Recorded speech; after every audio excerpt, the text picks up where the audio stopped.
Hi guys! In this video, you're gonna learn how to get free Steam codes. So here's the ways to get free Steam codes on Steam. First, online survey. Website offer gift cards as a reward for completing surveys. Some popular survey websites including Swagbucks, Survey Junkie, and Toluna. Next, cashback apps. Certain cashback apps such as Ivota, Rakuten, and others made through their apps has a earn cashback. You can then redeem your cashback from gift cards. Referral program.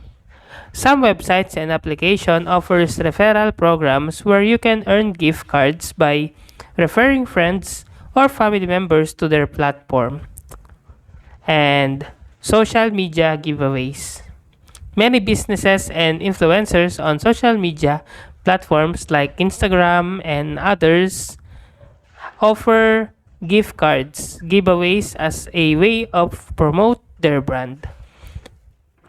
And last, online rewards programs.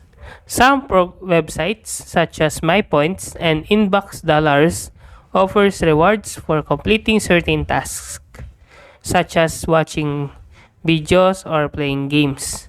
You can then redeem your rewards for gift cards. And that's how to get free Steam codes.